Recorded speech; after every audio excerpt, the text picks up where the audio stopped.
Aujourd'hui, je vous parlerai de Guy-Émile Marchand, plus connu sous le nom de Guy Marchand d'ailleurs.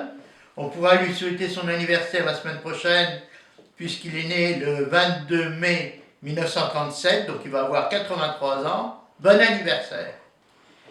Donc, dans sa jeunesse, il va faire beaucoup de musique, du piano, saxo, clarinettiste, et il va s'engager dans l'école des élèves officiers.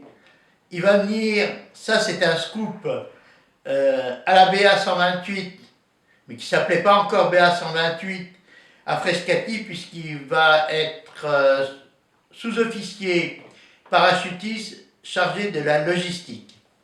D'ailleurs, en 62, ça lui permettra d'intégrer l'équipe technique du film Le jour le plus long, notamment sur le parachutisme, tout ce qui concerne les sauts à parachute. D'ailleurs, lui-même sautera dans le film, c'est le cas de le dire, mais surtout dans le cinéma.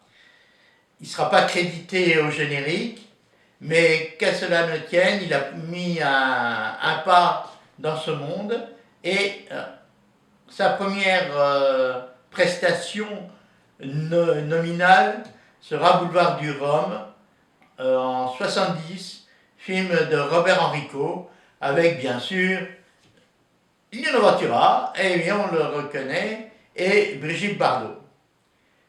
Si mes souvenirs sont exacts, c'était elle l'héroïne. Et petit à petit, effectivement, il va intégrer ce monde du cinéma, tout en développant une carrière de chanteur et de crooner plus particulièrement. Je pense à son premier succès, une adaptation d'une chanson brésilienne ou argentine, La Passionata, qu'on se fait toujours un plaisir de réécouter au fur et à mesure des années.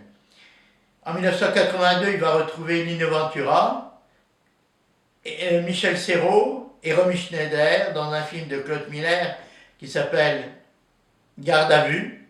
Cette prestation va lui valoir un César, le César du meilleur second rôle masculin. Et il va continuer effectivement cette année-là à tourner, notamment pour la télévision, Nestor Burma. Nestor Burma est un héros de Léo Malet. Léo Malet a une originalité, c'est que son détective, pendant 20 romans, va enquêter dans différents arrondissements de Paris. Il y aura un film qui sera produit, réalisé pendant le tournage des feuilletons à la télévision. Il va toujours, tous les ans, on peut trouver dans sa filmographie un nouveau film. Il est souvent sollicité aussi pour les nouveaux téléfilms, pardon.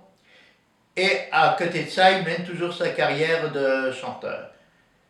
Donc à 83 ans, il va sortir là prochainement un nouveau film, incessamment sous peu, dès que les salles de cinéma vont rouvrir. Alors le film, il faut que je consulte, c'est Tout nous sourit. Bah oui, les salles de cinéma vont rouvrir. Un film particulièrement marrant qui me vient à l'esprit, c'est Cousin, Cousine de Tachala. Aussi Coup de torchon, mais aux côtés d'un autre chanteur, Eddie Mitchell.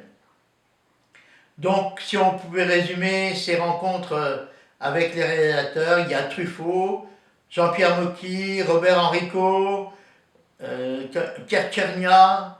Vous voyez, il y a une grande palette. Et bien sûr, Jean-Louis Trintignant, qui va réaliser en 1978 un film qui s'est intitulé Le Baigneur. Pour ceux qui sont abonnés à Première, ce magazine du cinéma, je rappelle que beaucoup de producteurs, de musiciens de films, d'actrices, d'acteurs vont donner leurs sentiments. Pourquoi retourner en salle voir des films? Donc faites comme eux, retournez en salle. Les salles, il y a toujours plein d'émotions.